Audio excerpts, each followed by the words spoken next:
মই মোৰ স্বামীক বহুত ভাল পাইছিলোঁ। মই যেতিয়া বিধৱা হৈছিলোঁ তেতিয়া সকলো সময়তে মোৰ স্বামীৰ স্মৃতিয়ে মোক আমনি কৰিছিল। মই তেওঁক সকলো সময়তে মিছ কৰিছিলোঁ। সকলোৱে মোক পুনৰ বিয়া দিবলৈ সিদ্ধান্ত ল'লে। এইটো কথা শুনি মই কান্দিবলৈ ধৰিলোঁ, কিয়নো মই মোৰ স্বামীৰ স্থান আন কাকো দিব নোৱাৰোঁ। এদিন ৰাতি মই সিদ্ধান্ত লৈছিলোঁ যে মই মোৰ স্বামীৰ ওচৰলৈ গুচি যাম, মোৰ জীৱনটো শেষ কৰি দিম, যাতে কোনেও মোক পুনৰ বিয়া দিবলৈ জোৰ নকৰে। সেইকাৰণে মাজনিশা নদীৰ পাৰলৈ গ'লোঁ, য'ত আমি দুয়ো অকলশৰে লগ হৈছিলোঁ, আৰু মই সেই গছজোপাৰ তলত বহিলোঁ, য'ত আমি দুয়ো সদায় বহিছিলোঁ। এতিয়া মাত্ৰ 10 মিনিট সময়ো পাৰ হোৱা নাছিল। এইটো দেখি মই থতমত খালোঁ যে মই মোৰ স্বামীক বহুত ভাল পাইছিলোঁ। ইমান ভাল পাইছিলোঁ যে তাক শব্দৰে প্ৰকাশ কৰিব নোৱাৰোঁ। কিন্তু তাৰ পিছত এনেকুৱা হ'ল যে মোৰ স্বামীৰ মৃত্যু হ'ল। মোৰ এনে লাগিল যে মই এটা জীৱন্ত মৃতদেহ হৈ পৰিছোঁ। হাঁহিবলৈ পাহৰি গৈছিলোঁ। কান্দি থকাৰ অভ্যাস হৈ গৈছিল। ৰঙীন কাপোৰবোৰক ঘৃণা কৰিবলৈ ধৰিলোঁ। মোৰ ভাল লগা একমাত্ৰ বগা ৰংটোৱে আছিল, যিটোত মই মোৰ স্বামীক শেষবাৰৰ বাবে দেখিছিলোঁ। কিন্তু এতিয়া সকলোৱে মোক আকৌ ৰঙা ৰঙৰ বিয়াৰ সাজযোৰ পিন্ধিবলৈ কৈ আছিল। তেতিয়া মই হাঁহিছিলোঁ। মই মোৰ দাদাক কওঁ যে যদি মই মোৰ দ্বিতীয় স্বামীক চকুৰ পানীৰ বাহিৰে আন একো দিব নোৱাৰোঁ, তেন্তে তেওঁ মোক বিবাহ বিচ্ছেদ কৰি ঘৰত থৈ নাযাবনে? এইবোৰ কথা কোৱাৰ পিছতো ঘৰৰ মানুহে মোৰ বিয়াৰ বাবে সম্পৰ্ক বিচাৰি আছিল। মই কান্দিবলৈ ধৰিলোঁ, আৰু মই সিদ্ধান্ত লৈছিলোঁ যে মই এই সকলোবোৰ এৰি নদীৰ পাৰৰ সেই ঠাইতে এটা সৰুকৈ ঘৰ বনাম, য'ত মোৰ স্বামী আৰু মই প্ৰায়ে অকলশৰে লগ হৈছিলোঁ। অন্ততঃ সেই ঠাইখিনিৰ স্মৃতিবোৰ লৈ মোৰ বাকী জীৱনৰ সময়খিনি কটাম। কিন্তু এইটো অসম্ভৱ যেন লাগিল। বহুতবাৰ ভাবিলোঁ যে মই এই সকলোবোৰ এৰি স্বামীৰ স্মৃতিৰ সৈতে জীয়াই থাকিম, কিন্তু তেতিয়াই মোৰ মনৰ ভিতৰত ভয় বাঢ়িবলৈ ধৰিলে। ইমান নিৰ্জন ঠাইত এগৰাকী মহিলা অকলশৰে কেনেকৈ থাকিব পাৰে? মোৰ স্বামীৰ মৃত্যু হোৱা মাত্ৰ 2 বছৰ পাৰ হৈছিলহে, আৰু এতিয়া সকলোৱে মোক মোৰ স্বামীক পাহৰিবলৈ পৰামৰ্শ দিবলৈ আৰম্ভ কৰিলে। অৱশেষত মই মোৰ স্বামীৰ লগত কটোৱা সেই সময়খিনি পাহৰি যোৱাৰ সিদ্ধান্ত লৈছিলোঁ। মই প্ৰতিদিনে মোৰ স্বামীৰ আত্মাৰ শান্তিৰ বাবে প্ৰাৰ্থনা কৰিছিলোঁ। এদিন দাদাই আহি মোৰ ওচৰত বহিল। সি ক'লে যে কুহি, কাইলৈ ৰাতিপুৱা কিছুমান মানুহ আহিব তোমাক চাবলৈ। তুমি এতিয়া এই বগা সাজযোৰ খুলি পেলাই দিয়া। নিজকে নিজে চম্ভালা। আইনাত চোৱাচোন, তোমাৰ মুখখন শোকে কেনেদৰে মৰহাই পেলাইছে। মই প্ৰাৰ্থনা কৰিছোঁ যাতে কাইলৈ তোমাৰ বিয়াখন ঠিক হৈ যায়। মই মনে মনে উঠি মোৰ ৰুমলৈ গ'লোঁ। মোৰ চকুৰ পৰা চকুলো বৈ আহিছিল। মোৰ মনত পৰিছিল সেই দিনটোলৈ যেতিয়া দেৱ আৰু তেওঁৰ মাকে মোৰ বাবে বিয়াৰ সম্পৰ্ক লৈ আহিছিল। কি যে ধুনীয়া দিন আছিল সেয়া। মই দুৱাৰৰ পৰাই দেৱক দেখিছিলোঁ। প্ৰথম দৃষ্টিতে মই তেওঁৰ প্ৰেমত পৰিছিলোঁ। তাৰপিছত চাহ বিস্কুট লৈ যাওঁতে দেৱৰ মুখ দেখি হাঁহিছিল। দেৱ আৰু তেওঁৰ পৰিয়ালটো আমাৰ ঘৰৰ পৰা যোৱাৰ পিছত টিনা আণ্টিয়ে সন্ধিয়া ফোন কৰি মাক ক'লে যে তোমাৰ ছোৱালীজনীক আমি বৰ ভাল পালোঁ। মায়ে ফোনটো কাটি মোক সাৱটি ধৰিলে। মায়ে মোৰ কপালত চুমা এটা খালে আৰু ক'লে যে কুহি, তেওঁলোকে তোমাক পচন্দ কৰিছে। তাৰপিছত সকলো খন্তেকতে হৈ গ'ল। দেৱ আৰু মোৰ এংগেজমেণ্ট হৈ গ'ল। এই এংগেজমেণ্ট 5 বছৰ ধৰি চলিছিল। এই সময়ছোৱাত আমাৰ কোৰ্ট মেৰেজো হৈছিল। কিন্তু মই এতিয়াও শহুৰৰ ঘৰলৈ যোৱা নাছিলোঁ, কাৰণ দেৱে ইমানখিনি পঢ়া শুনা কৰি ঘৰতে বহি থাকিব বিচৰা নাছিল। তেওঁ নিজৰ ভৰিৰ ওপৰত নিজে থিয় হ'বলৈ বিচাৰিছিল। তাৰপিছত দেৱ আৰু মোৰ মাজত প্ৰেমৰ ফুল ফুলিবলৈ ধৰিলে। আমি গোটেই দিনটো ফোনত কথা পাতি থাকোঁ আৰু প্ৰায় নদীৰ পাৰত লগ হৈছিলোঁ। লগতে প্ৰতিটো বন্ধ বাৰত আমি একেলগে খাবলৈ ওলাই গৈছিলোঁ। যিহেতু মই দেৱৰ পত্নী আছিলোঁ, গতিকে মোৰ পৰিয়ালে মোৰ ওপৰত কোনো ধৰণৰ বাধা আৰোপ কৰা নাছিল। দেৱ আৰু মই ইজনে সিজনক লগ কৰিবলৈ গৈছিলোঁ। আগতে দুয়ো একেলগে বজাৰ কৰিবলৈ গৈছিলোঁ। আমাৰ মাজত বহুত বুজাবুজি আছিল। এনেকৈয়ে 5 বছৰ পাৰ হৈ গ'ল আৰু দেৱে এটা ভাল চাকৰি পালে। বিয়াৰ দিনটোও আহিল। এইদৰে আমাৰ বিয়াখন অতি ধুমধামেৰে হৈছিল। দেৱ আৰু মই ইজনে সিজনক পাই বৰ সুখী হৈছিলোঁ। আমি 2 বছৰ একেলগে বহুত ভালকৈ কটালোঁ। আমাৰ মাজত কেতিয়াও কোনো কাজিয়া হোৱা নাছিল। কাজিয়া কৰাটো দূৰৰ কথা, আমি দুয়ো একো নোকোৱাকৈ ইজনে সিজনক বুজি পাইছিলোঁ। 3 জানুৱাৰীত মোৰ জন্মদিন আছিল। বেবে গোটেই দিনটো মোৰ বাবে ছাৰপ্ৰাইজৰ প্লেন কৰি আছিল। তেওঁ মোক ফোনত ছাৰপ্ৰাইজৰ কথাও 2-3 বাৰমান কৈ আছিল। তাৰপিছত এনেকুৱা হ'ল যে তেওঁ ঘূৰি নাহিল। কেৱল তেওঁৰ অংগ বিচ্ছিন্ন মৃতদেহটোহে পোৱা গৈছিল আৰু কাষতে এটা সিঁচৰিত কেক পৰি আছিল। তেওঁৰ গাড়ীখন দুৰ্ঘটনাত পতিত হয় আৰু তেওঁৰ মৃত্যু হয়। 3 জানুৱাৰী মোৰ বাবে আটাইতকৈ দুৰ্ভাগ্যজনক দিন বুলি প্ৰমাণিত হ'ল। গোটেই ৰাতিটো চকুলোৰে তিতি আছিল। সেইদিনাৰ ঘটনাটো মনত পৰি মোৰ বহুত দুখ লাগিল। ৰাতিপুৱা আকৌ এটা দুখৰ দিন আৰম্ভ হৈছিল। যদিও মোৰ বাবে প্ৰতিটো দিন একেই আছিল, দুখেৰে ভৰা। 2 বজাত দাদাই তাৰ লগত বহুত বস্তু লৈ আহিছিল। তাক বৰ সুখী যেন লাগিছিল। দাদাই মাক কৈছিল যে মা, ল'ৰা এজন আজি কুহিক চাবলৈ আহিব, আপোনালোক সকলোৱে সাজু হওক। মায়ে মোৰ ওচৰলৈ আহি মোৰ ৱাৰ্ড্ৰবৰ পৰা পাতল গুলপীয়া ৰঙৰ ইস্ত্ৰি কৰা ড্ৰেছ এটা উলিয়াই মোক দি ক'লে, কুহি, এই ড্ৰেছটো পিন্ধি লোৱা। মই তোমাক আৰু এই বগা সাজযোৰত চাব নোৱাৰোঁ। এই কথাখিনি কৈ মা গুচি গ'ল। মই গোলাপী ৰঙৰ ড্ৰেছটো চালোঁ আৰু তাৰপিছত বহু সময় সেই ৰংটো চাই থাকিলোঁ। যদি মই এই ড্ৰেছটো পিন্ধি তেওঁৰ সন্মুখলৈ গ'লোহেঁতেন তেন্তে সেয়া এটা ডাঙৰ মিছা প্ৰতিশ্ৰুতি হ'লহেঁতেন, কাৰণ তেওঁলোকে ভাবিলেহেঁতেন যে মই সকলো দুখ পাহৰি স্বাভাৱিক জীৱনলৈ ঘূৰি আহিলোঁ। কিন্তু এইটো সঁচা নাছিল। গতিকে মই সেই ড্ৰেছটো আকৌ আলমাৰীত ওলমাই দিলোঁ। কিছু সময়ৰ পাছত ঘৰত কাম কৰা বাইজনীয়ে মোক মাতিবলৈ আহিল। মই বগা সাজযোৰ পিন্ধি আহি আলহীৰ সন্মুখত বহিলোঁ। মোৰ সম্পৰ্কৰ বাবে অহা ল'ৰাটোৱে মোক দেখি থতমত খালে। সি মাকৰ কাণত কিবা এটা ফুচফুচাই ক'লে। তেনেতে মাকে কিবা এটা অজুহাত দেখুৱাই আমাৰ ঘৰৰ পৰা গুচি গ'ল।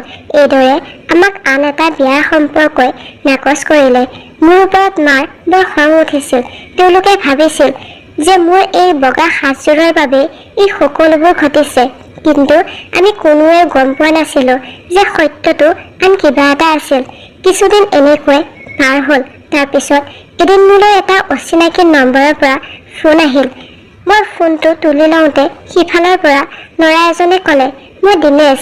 কিছুদিন আগতে মই মোৰ মাৰ লগত বিয়াৰ বাবে তোমাৰ সম্পৰ্ক বিচাৰি আহিছিলোঁ, কিন্তু আমি নাকচ কৰিছিলোঁ, কাৰণ মই আপোনাৰ বিষয়ে এটা অতি গুৰুত্বপূৰ্ণ কথা জানো। আপুনি আহি মোক পাৰ্কত লগ কৰক। মই আপোনাক অতি গুৰুত্বপূৰ্ণ কথা এটা ক'ব বিচাৰিছোঁ। মই সেই ল'ৰাজনৰ কথা শুনি থতমত খাই গ'লোঁ। মই নাজানো যে সি মোৰ লগত কি কথা পাতিব বিচাৰিছে। মই দিনেশক লগ কৰিবলৈ যাম বুলি কৈছিলোঁ আৰু মাক নোকোৱাকৈ মই দিনেশক লগ কৰিবলৈ পাৰ্কলৈ গ'লোঁ। তেওঁ মোক 3 বজাত লগ কৰাৰ কথা দিছিল। যদিও ঘৰৰ পৰিৱেশৰ বাবে মই 2:30 তাত উপস্থিত হ'লোঁ। মই বহু সময় ধৰি পাৰ্কত বহি থাকিলোঁ, কিন্তু দিনেশ তালৈ অহা নাছিল। যেতিয়া ঘড়ীত সময় চালোঁ তেতিয়া সন্ধিয়া 5 বাজিছে। হঠাতে মোৰ ভয় লাগিল। ময়ো নিশ্চয় মাৰ কাৰণে চিন্তিত হৈ আছিল। মই দিনেশৰ নম্বৰটো ডায়েল কৰিলোঁ, কিন্তু তাৰ নম্বৰটো ছুইচ অফ হৈ আছিল। নাজানো কি গোপন কথা তেওঁ মোক ক'ব বিচাৰিছিল। মই মনে মনে পাৰ্কখনৰ পৰা উঠি মোৰ ঘৰৰ ফালে আগবাঢ়িলোঁ, কাৰণ মই ভাবিছিলোঁ যে মা মোৰ বাবে বৰ চিন্তিত হৈ আছে। আৰু এনেকুৱাই হ'ল। মায়ে মোৰ বাবে বহুত চিন্তিত হৈ পৰিছিল। মোক দেখাৰ লগে লগে তেওঁ মোক প্ৰশ্নৰ বৰষুণ পেলাবলৈ ধৰিলে। মই তেওঁক শান্ত হ'বলৈ কৈ মোৰ ৰুমলৈ গ'লোঁ। দিনেশৰ নম্বৰটো আকৌ 2বাৰ ডায়েল কৰিলোঁ, কিন্তু তেওঁৰ নম্বৰটো ছুইচ অফ হৈ থাকিল আৰু মোৰ হৃদয়খন দুখেৰে ভৰি পৰিল। দেৱক মনত পেলাই মই কান্দিবলৈ ধৰিলোঁ। এনেকৈ কেইদিনমান পাৰ হৈ গ'ল। এনেকুৱা প্ৰায়ে হৈছিল যে যেতিয়াই কোনো লোকে বিয়াৰ বাবে সম্পৰ্ক নাকচ কৰে তেতিয়া মা আৰু দাদাই কেইদিনমান মনে মনে থাকে, কিন্তু এসপ্তাহ পাৰ হোৱাৰ লগে লগে আকৌ মোৰ বিয়াৰ কথা চিন্তা কৰিবলৈ আৰম্ভ কৰে। এইবাৰো এনেকুৱাই হৈছিল। কিছুদিনৰ পিছত মোৰ দাদাই মোৰ বাবে আন এটা বিয়াৰ সম্পৰ্ক বিচাৰি পালে। মই জানিছিলোঁ যে মোৰ দাদাৰ আন কোনো বেয়া উদ্দেশ্য নাছিল। তেওঁৰ মাথো ইচ্ছা আছিল যে ভনীয়েকৰ ঘৰখন গঢ়ি উঠক আৰু তাই যাতে আকৌ জীৱনটো জীয়াই। কিন্তু মই মোৰ ঘৰখন গঢ়িব খোজা নাছিলোঁ আৰু আকৌ নতুনকৈ জীৱনটো আৰম্ভ কৰিব বিচৰা নাছিলোঁ। এইবাৰ দাদাই এনে এজন ব্যক্তিক বিয়াৰ বাবে বিচাৰি আনিলে যি নেকি দুটা সন্তানৰ দেউতাক। হয়তো সি জানিছিল যে কোনো এজন ল'ৰাই বিধৱা মহিলাক গ্ৰহণ নকৰে, সেইবাবেই সি এইবাৰ মোৰ বাবে এনেকুৱা ব্যক্তি এজন আনিছিল যাৰ পত্নী ভৰা যৌৱনতে স্বৰ্গবাসী হ'ল। মোৰ মায়ে এইবাৰো মোক ৰঙীন কাপোৰ পিন্ধিবলৈ দিছিল, কিন্তু এইবাৰো মই যি বিচাৰিছিলোঁ তাকেই কৰিলোঁ। মই বগা সাজযোৰ পিন্ধি ৰমেশৰ সন্মুখত গ'লোঁ আৰু তেওঁ ক'লে যে মই এই সম্পৰ্কটো কৰিবলৈ সাজু আছোঁ, কাৰণ হয়তো কুহিয়ে তাইৰ স্বামীক পাহৰিব পৰা নাই আৰু মই মোৰ পত্নীক এতিয়ালৈ পাহৰিব পৰা নাই। কিন্তু কি কৰিম, সন্তানৰ বাবে মাক এজনী লাগে আৰু মোক যত্ন লোৱা সংগী এজনী লাগে। মা আৰু দাদাৰ চকুত সুখ দেখা গ'ল। ৰমেশৰ প্ৰতি মোৰ সহানুভূতি আছিল, কিন্তু মই মোৰ স্বামীক বিশ্বাসঘাতকতা কৰিব নোৱাৰোঁ। মই জানিছিলোঁ যে তেওঁ নিশ্চয় কোনোবা ভাল ছোৱালী এজনী বিচাৰি পাব, সেইবাবে মই স্পষ্টকৈ মাক এই সম্পৰ্কটোৰ বাবে অস্বীকাৰ কৰিলোঁ। মই ক'লোঁ, মা, মই বিয়া হ'ব নিবিচাৰোঁ। দাদাকো বুজাই দিলোঁ, কিন্তু এইবাৰ সি মোৰ কোনো কথা শুনিবলৈ সাজু নাছিল। নিজৰ মাজতে সকলো সিদ্ধান্ত লৈছিল। এদিন সন্ধিয়া দাদাই আহি মোৰ ওচৰত বহিল। মোৰ দাদা মোতকৈ 4 বছৰ ডাঙৰ আছিল। সি মোক দেউতাক হৈ পালন পোষণ কৰিছিল। সি মোক কেতিয়াও কোনো সমস্যাৰ সন্মুখীন হ'বলৈ দিয়া নাছিল। দাদাই ক'লে, তোমাৰ বিয়া ঠিক কৰিছোঁ। আজিৰ পৰা 4 দিনৰ পিছত তোমাৰ বিয়া। মই আশা কৰিছোঁ ৰমেশে তোমাক বহুত সুখী কৰি ৰাখিব। কুহি, চোৱা, এইবাৰ কোনো হুলস্থুলৰ সৃষ্টি নকৰিবা আৰু মনে মনে বিদায় লৈ নতুন জীৱনৰ আৰম্ভ কৰিবা। দাদাৰ কথা শুনি মই মনে মনে থাকিলোঁ। মই মনতে সিদ্ধান্ত লৈছিলোঁ যে এতিয়া মই সকলো এৰি দেৱৰ সেই স্মৰণীয় ঠাইখনলৈ গুচি যাম। যেতিয়া এই ঘৰখনত মোৰ মনৰ কথাবোৰ কোনেও বুজি নাপায়, কোনেও চিন্তা নকৰে, তেতিয়াহ'লে মই কিয় তেওঁলোকৰ কথাত গুৰুত্ব দিম? কিন্তু হৃদয়ত এশ ধৰণৰ প্ৰশ্নৰ উত্থান ঘটিছিল, কাৰণ মই কেনেকৈ নদীৰ ওচৰত থাকিব পাৰিম? কিন্তু মই মোৰ হৃদয়ৰ কথা মানি লোৱাৰ সিদ্ধান্ত লৈছিলোঁ। দিনবোৰ এনেকৈ পাৰ হৈ গ'ল। অন্তৰত এটা অদ্ভুত ধৰণৰ কঁপনি হৈছিল। অৱশেষত সিদ্ধান্তৰ মুহূৰ্তটো আহিল। ৰাতিপুৱা মোৰ বিয়া, গতিকে কলম কাগজ এখন তুলি লৈ পৰিয়াললৈ বুলি চিঠি এখন লিখিলোঁ। মই লিখিলোঁ, মোৰ মৰমৰ মা আৰু প্ৰিয় দাদা, মই তোমালোকক বহুবাৰ বুজাবলৈ চেষ্টা কৰিছোঁ যে মই বিয়াৰ বাবে সাজু নহয়, কিন্তু তোমালোকে মোৰ কথা নুশুনিলা। এতিয়া মই তোমালোকক সকলোকে এৰি ইমান দূৰলৈ গৈছোঁ, য'ত কোনেও মোক বিয়াৰ বাবে বাধ্য কৰাব নোৱাৰে। মোক কেতিয়াও বিচাৰিবলৈ চেষ্টা নকৰিবা, কাৰণ তোমালোকে মোক কেতিয়াও বিচাৰি নাপাবা। কঁপি কঁপি থকা হাত দুখনেৰে মই চিঠিখন গাৰুৰ তলত থৈ দিলোঁ। বেগত চুট এটা লৈ ৰাতিৰ আন্ধাৰত চহৰৰ ফালে খোজ দিলোঁ। ইয়াৰ পিছত কি হ'ব বুলি ভাবি মই বৰ অস্থিৰ হৈ পৰিলোঁ। মই নিজকে ডাঙৰ কম্বল এখনেৰে ঢাকি লৈছিলোঁ। ভয়তে খোজকাঢ়ি গৈ আছিলোঁ। প্ৰায় 1 ঘণ্টাৰ পিছত সেই নদীখনৰ ওচৰ পালোঁগৈ। তাত মই অলপ সময় থিয় হৈ আছিলোঁ। সেই ঠাইখিনি ইমান শান্ত আছিল যে মোৰ হৃদয়খন বহুত বেয়াকৈ কঁপি আছিল। কিন্তু মই জানিছিলোঁ যে মই যেতিয়া দেৱৰ ওচৰলৈ যাম, তেতিয়া মই সম্পূৰ্ণ নিৰাপদ হ'ম। মই লাহে লাহে আগবাঢ়ি গৈ আছিলোঁ আৰু শেষত সেই গছজোপাৰ ওচৰত উপস্থিত হ'লোঁ, যাৰ তলত মই আৰু দেৱ বহিছিলোঁ। সেই গছজোপাৰ তলত বহিলোঁ আৰু জোৰ জোৰকৈ কান্দিবলৈ ধৰিলোঁ আৰু ক'লোঁ যে, দেৱ, কিয় মোক এই পৃথিৱীত অকলে এৰি থৈ গ'লা? মোৰ দেৱ, ক'লৈ গ'লা? তুমি কিয় আঁতৰি গ'লা মোৰ পৰা? মই গছজোপাৰ ওচৰত অভিযোগ কৰি থাকিলোঁ আৰু এনেকৈয়ে কান্দি থাকিলোঁ। বহু সময় কান্দি থকাৰ পিছত মোৰ হৃদয়খন অলপ শান্ত হ'ল। মই ইফালে সিফালে চালোঁ, কিন্তু মোৰ বাহিৰে তাত কোনো মানুহ উপস্থিত নাছিল। মই বেগৰ পৰা চুটটো উলিয়াই আনিলোঁ। সেই চুটটোত মোৰ নিৰাপত্তাৰ বাবে এখন ছুৰী লুকুৱাই থৈছিলোঁ। সেই গছজোপাত আমাৰ দুয়োৰে লিখা নামবোৰ উজ্জ্বল কৰিবলৈ ছুৰীখন ব্যৱহাৰ কৰিবলৈ ধৰিলোঁ। কিন্তু নামবোৰ উজ্জ্বল কৰাটো একেবাৰে সহজ কাম নাছিল। ভয়ৰ বাবে বাৰে বাৰে হাতৰ পৰা ছুৰীখন পিছলি পৰিছিল। মই সিদ্ধান্ত লৈছিলোঁ যে গছজোপাত লিখা আমাৰ নামবোৰ ডাঙৰ কৰি মই মোৰ জীৱনৰ যাত্ৰা শেষ কৰি পোনে পোনে দেৱৰ ওচৰলৈ যাম। এজনী অকলশৰীয়া মহিলা, এটা নিৰ্জন ৰাতি, সৰু ছুৰী এখনৰ সহায়ত এডাল ডাঙৰ গছত লিখা নামবোৰ ডাঙৰ কৰাত ব্যস্ত আছিলোঁ। 2 ঘণ্টাৰ কঠোৰ পৰিশ্ৰমৰ পিছত অৱশেষত মই সফল হ'বলৈ ওলাইছিলোঁ। কিন্তু গছজোপাৰ শিপাৰ বাকলি খুব কঠিন হৈ পৰাত নামটো উজ্জ্বল কৰাত বহুত কষ্টকৰ হৈ আহিছিল। অৱশেষত সেই নামটো উজ্জ্বল কৰিবলৈ সফল হলো। এতিয়া মোৰ বাবে বাকী আছিল মাথো সেই গছজোপাত ওলমি আত্মহত্যা কৰি পোনে পোনে দেৱৰ ওচৰলৈ যোৱাটো। ৰাতিপুৱাৰ ৰশ্মি অলপ অলপকৈ ওলাইছিল। মই ৰছীডাল ওলোমাবলৈ সাজু হৈ আছিলো। তেনেতে কোনোবাই মোৰ কান্ধত হাত এখন ৰাখিলে। মই লগে লগে জঁপিয়াই পৰিলো আৰু দেখিলো যে দিনেশ মোৰ পিছফালে থিয় হৈ আছে। যেতিয়া মই দিনেশক দেখিলো তেতিয়া লগে লগে মোৰ চকু পানী বৈ আহিল। মই তেওঁক ক'লো, ভগৱানৰ বাবে মোক মোৰ স্বামীৰ ওচৰলৈ যাবলৈ দিয়ক, মোক এই কাম কৰাত বাধা নিদিব।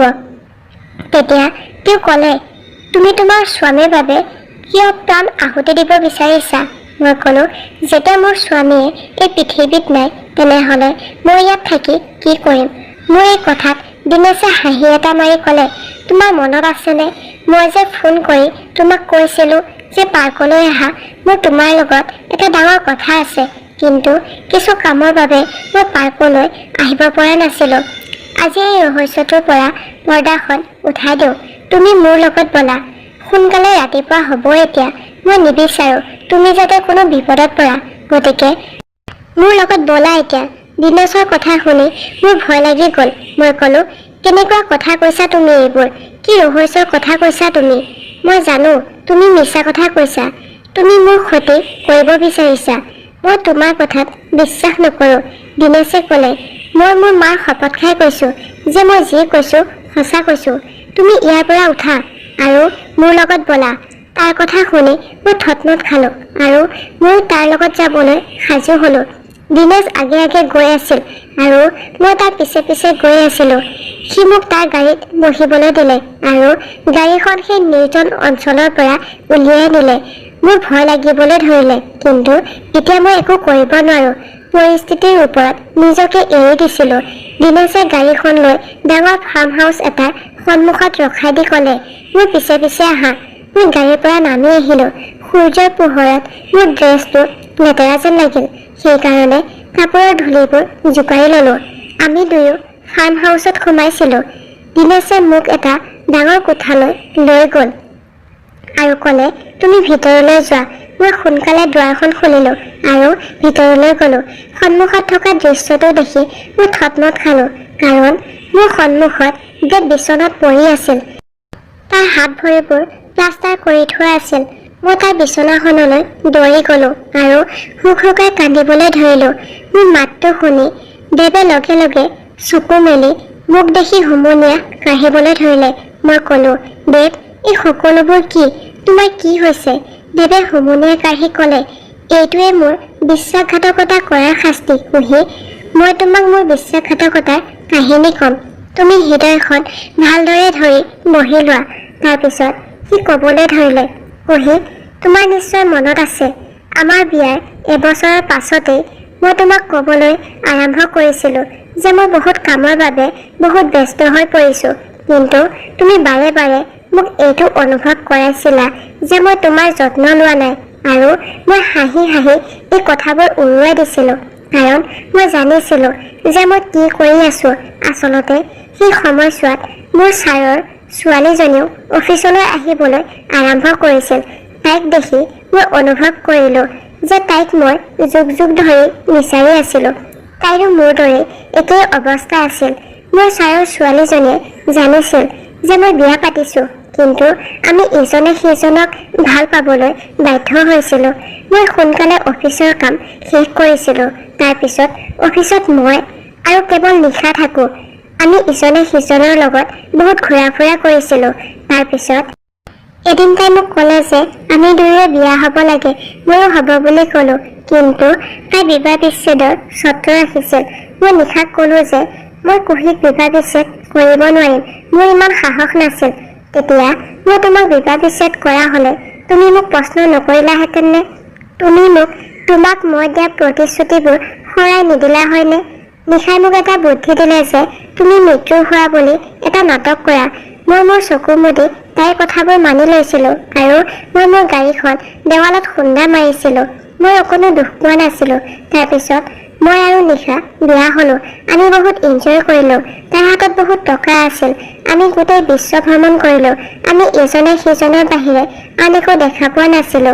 আমাৰ চকুত প্ৰেমৰ পৰ্দাই আৱৰি আছিল। কিন্তু লাহে লাহে এই প্ৰেমৰ পৰ্দা নিশাৰ চকুৰ পৰা আঁতৰি গৈছিল। প্ৰথমবাৰৰ বাবে তাই মোৰ বাহিৰে এই পৃথিৱীখন দেখিছিল। এদিন তাই মোক ক'লে যে তাই মোৰ পৰা বিবাহ বিচ্ছেদ কৰিব বিচাৰে। কিন্তু মই কেনেকৈ তাইক বিবাহ বিচ্ছেদ কৰিব পাৰোঁ, কাৰণ মই তাইৰ প্ৰতি গভীৰ প্ৰেমত পৰিছিলোঁ।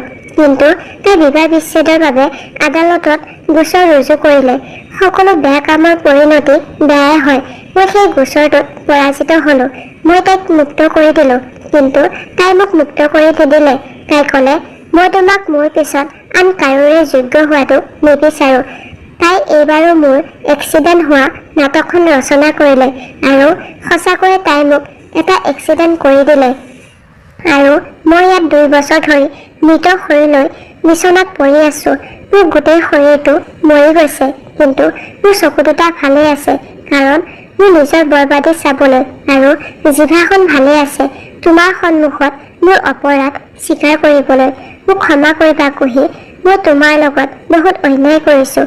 নিশাই যেতিয়া মোক মৃত্যুৰ পথত এৰি থৈ গ'ল, তেতিয়া মোৰ বন্ধু এজনে মোক সহায় কৰিবলৈ আহিছিল। দিনেশ মোৰ সহকৰ্মী আছিল। মোৰ অৱস্থাৰ কথা সি গম পালে আৰু মোক তাৰ ফাৰ্ম হাউচলৈ লৈ আহিল। সি মোৰ বহুত যত্ন লৈছে। মোক প্ৰতিদিনে নতুন ডাক্তৰে চাবলৈ আহে, কিন্তু সি মোৰ বিষয়ে একো নাজানে। দিনেশে মোক ক'লে যে সি বিয়াৰ বাবে কইনা বিচাৰি বিচাৰি তোমালোকৰ ঘৰ পালেগৈ। সি মোক ক'লে যে বিশ্বাসঘাতকতাৰ পিছত আন এটা অপৰাধ নকৰিবা। কুহিয়ে তোমাৰ মৃত্যু হৈছে বুলি গণ্য কৰি বিয়াত বহিব। এইবোৰ কথা তুমি কুহিক ক'ব নালাগে। কুহিয়ে লাহে লাহে এই সকলোবোৰ পাহৰি যাব। কিন্তু মই তোমাৰ অপৰাধী। তোমাক ক্ষমা নোখোজাকৈ মই কেনেকৈ শান্তি পাম, সেইবাবে মই দিনেশক পঠিয়াই তোমাক ইয়ালৈ মাতি আনিছোঁ। মই জানিছিলোঁ যে তুমি এতিয়াও সেই ঠাইলৈ যোৱা চাগৈ, য'ত আমি দুয়ো লগ হৈছিলোঁ। সেইকাৰণে মই তাক তোমাক আনিবৰ কাৰণে সেই নদীৰ পাৰলৈ পঠিয়াই দিলোঁ। মই তোমাক বিবাহ বিচ্ছেদ কৰিবৰ কাৰণে ইয়ালৈ মাতিছোঁ। মই তোমাক মুক্ত কৰিব বিচাৰোঁ। কুহি, তুমি আকৌ নতুনকৈ তোমাৰ জীৱনটো আৰম্ভ কৰা। দেৱৰ কথা শুনি মই কান্দি আছিলোঁ, কিন্তু তাৰ সেই কথাটো শুনি মোৰ চকু পানী বন্ধ হৈ গ'ল। মই নিজে তাৰ ভৰিৰ ওচৰত পৰি ক'লোঁ, দেৱ, মই মোৰ গোটেই জীৱনটো তোমাৰ নামত লিখি দিলোঁ। এতিয়া তুমি মোৰ সন্মুখত জীয়াই আছা, গতিকে মোৰ লগত ইমান এটা ডাঙৰ অন্যায় নকৰিবা। দেৱ, এতিয়া মই তোমাক কেৱল এটা চৰ্তত ক্ষমা কৰি দিম, যদি তুমি মোক তোমাৰ লগত থাকিবলৈ অনুমতি দিয়া আৰু কেতিয়াও বিবাহ বিচ্ছেদৰ কথা যাতে নোকোৱা। মোৰ কথা শুনি দেৱ কান্দি আছিল। সি মোৰ সন্মুখত হাতযোৰ কৰি তালাক দিয়াৰ অনুমতি বিচাৰিলে, কিন্তু মই তাৰ ভৰিৰ দুখনত ধৰি তাক এইটো কাম কৰিবলৈ বাধা দিলোঁ। মই দেৱৰ সংগ পালোঁ। মোৰ বাবে এয়াই যথেষ্ট। এতিয়া মই প্ৰতিদিনে দেৱৰ সেৱা কৰোঁ, যত্ন লওঁ। মই তেওঁৰ লগত বহুত কথা পাতোঁ, তেওঁক ভাগৱত পঢ়ি শুনাওঁ আৰু তেওঁ প্ৰতি মুহূৰ্ততে মোৰ ওচৰত ক্ষমা খুজি থাকে। ডাক্তৰে মোক কৈছে যে দেৱ আৰোগ্য হোৱাৰ কোনো সম্ভাৱনা নাই। তেতিয়া মই ক'লোঁ, ছাৰ, প্ৰেম সম্ভৱ আৰু অসম্ভৱৰ বাহিৰত। মোৰ কথা শুনি ডাক্তৰজনে হাঁহি মাৰিলে, কিন্তু মই হাঁহিবও পৰা নাছিলোঁ। এতিয়া আপোনালোকে কওকচোন, ইমান ডাঙৰ এটা বিশ্বাসঘাতকতা কৰাৰ পিছত কুহিয়ে যি সিদ্ধান্ত ল'লে, সেয়া উচিত আছিল নে তাই আকৌ নতুনকৈ নিজৰ জীৱনটো আৰম্ভ কৰা উচিত আছিল? আপোনালোকৰ মতামত তলৰ কমেণ্ট বক্সত লিখিবলৈ নাপাহৰিব।